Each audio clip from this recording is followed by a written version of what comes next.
Mr. President, I rise today to remind this body that 42 days ago, it was confirmed that Martin Gruenberg fueled a toxic workplace culture at the FDIC, yet he is still collecting a taxpayer-funded salary.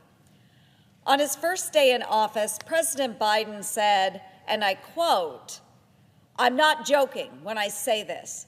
If you're ever working with me and I hear you treat another with disrespect, I promise you I will fire you on the spot," end quote. So that begs the question, did the president forget his pledge, or is he just ignoring it? Well, President Biden, it's time to put up or shut up.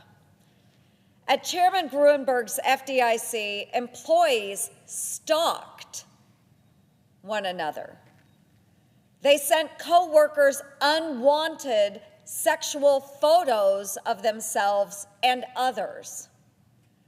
They made gross, lewd, and downright sexist comments designed to belittle, intimidate, and sexualize their female coworkers. As the FDIC's own hand-picked investigators stated, quote, "For far too many employees and for far too long, the FDIC has failed to provide a workplace safe from sexual harassment, discrimination, and other interpersonal misconduct." Mr. President, the FDIC needs to clean up the raunchy 90s frat house Gruenberg has allowed to fester, and there's no better place to start than at the top. Gruenberg has proven he lacks the skills, the judgment, and temperament to lead the FDIC. How can someone who can't regulate the behavior of the agency be trusted to regulate the banking industry? He can't, and that has been proven. Public reports say Gruenberg personally looked the other way when it came to sexism, harassment, and racial discrimination. Investigators determined Gruenberg himself had a reputation of, quote, "losing his temper and interacting with staff in a demeaning and inappropriate way," end quote.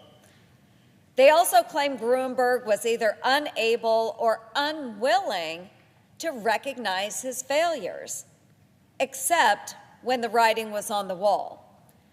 I am aware Gruenberg has agreed to resign, but only after the Senate confirms a replacement.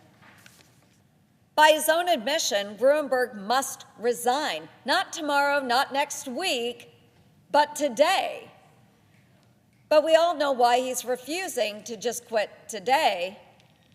If and when the FDIC chairmanship becomes vacant, the vice chair, who is currently a Republican, assumes the chairmanship. Now, President Biden has nominated someone to backfill Gruenberg, and I look forward to reviewing her record and her credentials. But we all know it will take significant time for her to go through the confirmation process and face a vote here in the Senate. Let us be crystal clear about what's happening.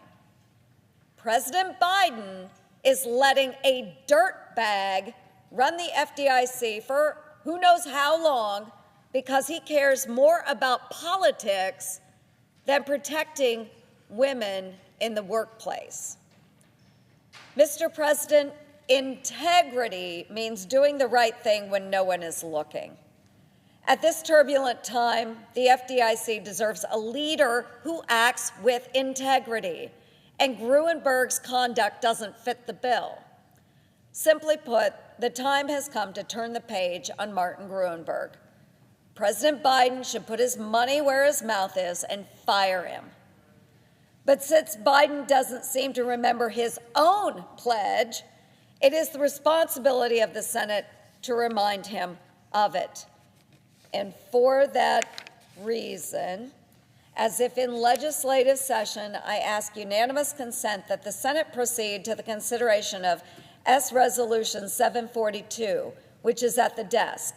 I further ask that the resolution be agreed to, the preamble be agreed to, and that the motions to reconsider be considered made and laid upon the table with no intervening action or debate. Is there objection? Senator from Michigan. Reserving the right to object, Mr. President. First, I want to agree with my friend from Iowa. There's no question we need a new FDIC chair. We don't need a bunch of pot shots on the president, if I'm using this for political purposes. We need a new FDIC chair. And the good news is that the president has already sent the Senate a nomination for a new chair.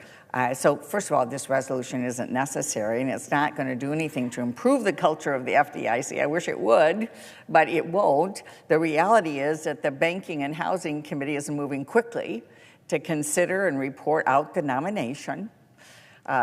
Additionally, I should just note the resolution has some factual inaccuracies that misrepresent the findings of the third-party report. But the most important thing is that the Senate should be focused on providing new leadership that can implement the recommendations of the third-party report and begin the much-needed overhaul of the FDIC. I could not agree more. We need to work together, put the pot shots and partisanship aside. It's not about attacking the president. It's about getting this person out of there to be able to have new leadership come in. That's what's happening.